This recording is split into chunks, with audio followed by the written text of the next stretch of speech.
Good. How are you doing, honorable viewers and listeners? This is Rob Naomi Carroll again, coming to you with some topics that I need to discuss. One of those topics have to do with the whole issue of addiction. Addiction is or can be interpreted as a situation in which you become hooked to something. You become like a slave to something. And there are all kinds of addictions in life. You can be addicted to good stuff, good behavior, or like we like to think negative behavior also can be very addictive. So the sort of addiction that I would like to discuss is being addicted to substance that is mostly chemical substance. I have been an educator, and therefore one of my areas is the area of addiction and how to prevent it. And that means that when you're trying to explain addictions to people, especially drug or drugs addiction, you have to explain types of drugs and the sort of addictions that come with those drugs. I used to simplify my classification in terms of uppers and downers. And I taught especially law enforcers, that's policemen, and also the military in the US, and then also other places that I've taught. I used to teach those subjects, and one of the areas I liked in what is called a taught, alcohol and other drugs, preventive measures, is that you talking to people who have never abused drugs, or people who've been abusing, or people who are still abusing, or people who are recovering from abuse. So one of the things I like to discuss is that there is two aspects of addiction, especially when you are talking about drugs and alcohol being an example of a chemical substance. There is the physiological, that's the part that is dealing with the body, blood, and all other systems. And then there is also the pharmacological. The pharmacological is the area that has to do with the chemicals themselves, the chemical substances in those sort of drugs. And then there's also the psychological aspect of it, that's the mental part of it. Drugs affect people in all the three areas. It affects you physiologically, it affects you pharmacologically or chemically, and then it also affects you in terms of your mental or your brain, and all that happens because when you talk about drugs, we are talking about chemically based substances, things that are derived from plants mostly, or other substitutes of plants, and then they are manufactured in a way that you take those things into your body through either inhaling, injecting, or even swallowing or smelling, or whichever way they are done. And then they get into your body. Let's take it this way. When I bring people to the awareness of the negative effects of drugs, I always discuss the sort of thing that all of us need to understand. People don't take drugs because they don't work. They take them because they work. People take alcohol and it works because it gives them the effects that they want. They want to get drunk. They want to feel a certain feeling. That's why sometimes you hear people talking about, I want to unlock something. They don't know what they're unlocking, but they're telling they're trying to unlock something in themselves so that at least they don't feel depressed or oppressed by everyday life. Then there's also the fact that people, especially who drink, they drink because it works. People who inhale or inject chemicals, they do it because it works. And they plan how they are going to do it. Here in the rural parts of Kenya, you see people walking to long distances to bars where they can get some drink. It's same thing in the US. You see people all the time going to liquor stores and they're getting their own drugs. And same things happen in Europe or in Latin America. And they go and take whatever they take. And then these things seem to make them happier, joyful, shaded, high. That's an upper. They upper them up. From the regular sort of feelings, regular ways of thinking, it ups them, put them a bit upstairs, and then they can talk like they're talking in some funny tongues, especially when they get drunk. People don't talk, we start talking.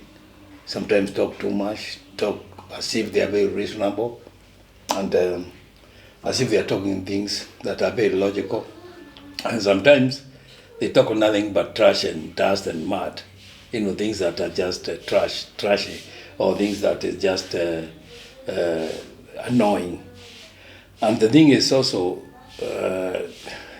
you see what happens is that part of the brain picks up whatever goes in. But let me first of all explain one thing. When one takes a substance and takes them into their system, you can see now, physiologically, they are taking this and putting it into their physical structure through the mouth or nose or blood system, and then it gets in. What normally happens is that when it gets in, it's sometimes because of people's belief systems that are tied up to either drinking or how they try to justify that kind of drinking, it bypasses their brain. So brain senses or shifted to think that this thing is so useful. I'm taking it. It's like a treatment for everything, and therefore I'm going to feel good or I'm going to have this effect. So the whole question of the real makeup of the drug doesn't bother them, or how poisonous or toxic that drug is none of their concern. They may have all the knowledge. A lot of people know that the alcohol itself is the best thing that we can use for alcohol is probably to cleanse the wounds and to cleanse other things that we need to cleanse with. So they don't want to think about that. They want to think of them and that particular drink. So they take it in. So what happens? When it gets in, it has bypassed the brain, so there's not much connection between the sort of behavior that will be produced and the person's brain, because they've already cheated their own system. So it gets in, and the blood system picks it, and also other bodily functions. But the toxic part of it, or the poisonous substance, end up in places where it's not supposed to be, like in the kidneys. And the kidneys take that stuff. You can't shit your kidneys, because you can't bypass kidneys. The kidneys, we always tell you, this is toxic. And they'll jump very quickly to try to make sure that the whole body is not poisoned or the stuff does not really kill you. So the kidney takes it into itself as the guardian of our bodies. That normally takes all the personal stuff and tries to work it up so that that poison does not have a big effect like it would have. But in the long run, the kidneys end up being affected. So temporarily you are transformed by drinking or drunkenness situation into a very different state. So there's a change of states. Like I said, the effect that you wanted, you always get it. Then after that, you've begun on a journey, and this, unfortunately, does not last forever. If it is euphoria, happiness, feeling that now you are not poor like you are before, or debts that are having don't feel like a big burden like they were before. It just lasts for a short time, and then you go back to real life. Real life is tough. So things that are normally depressing you, or working hard on you, or are burdens, they just come back to you and face you. So you may probably need more and more of the stuff to learn away from your problems or facing the reality of how things are. It's a bad relationship. You get drunk one day, one night, 2 days, for a certain period when you're drunk, you feel like there's no problem. But then you come back again, the relationship is just as bad as you left it, or even worse. Because you may worsen it by keeping yourself in a drunkard situation.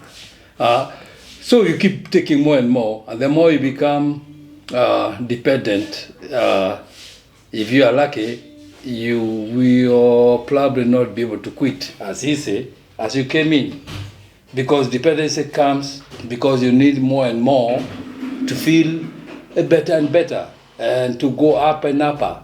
So that you can have that feelings of upper.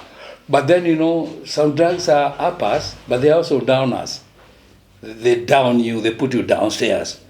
For example, you drink, you are up, then the effect, whatever we call those effects after morning or after being drunk, you feel down.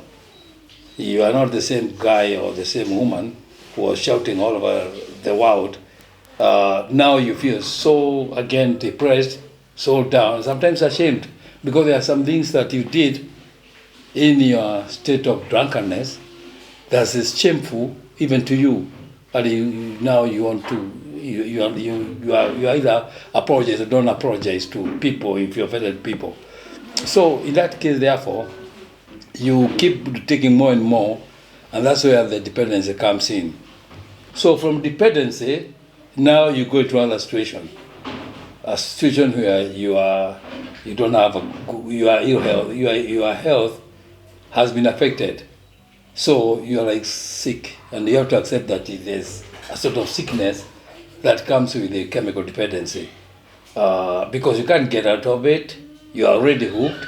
You are already a person who needs a drug to keep life going, or your everyday life has to be guided by taking a particular kind of drug.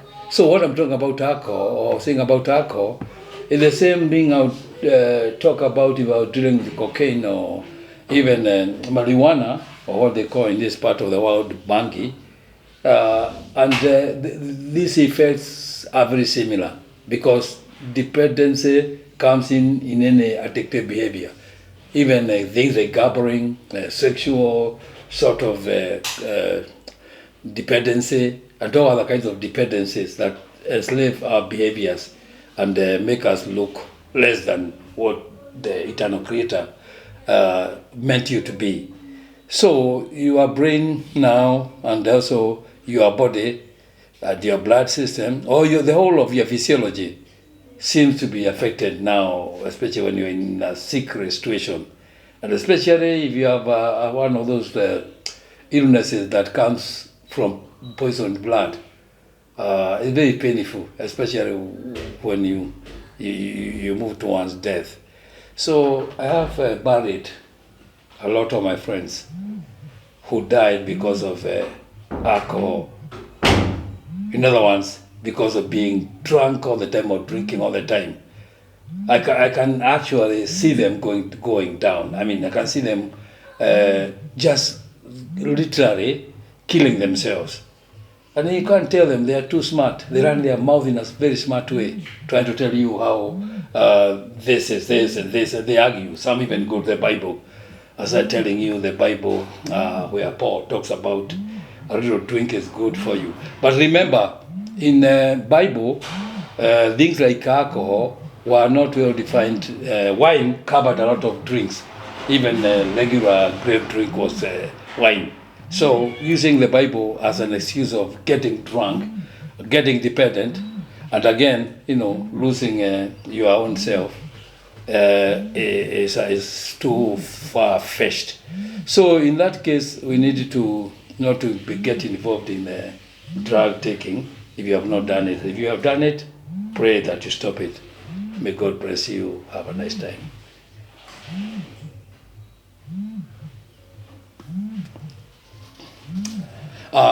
And then, that's all I can talk about for now. But in other videos, I'll cover different kinds of drugs and I'll get deeper into it. So look forward, contribute to this channel, and give me your feedback so that I can know that we are communicating and we are together. God bless.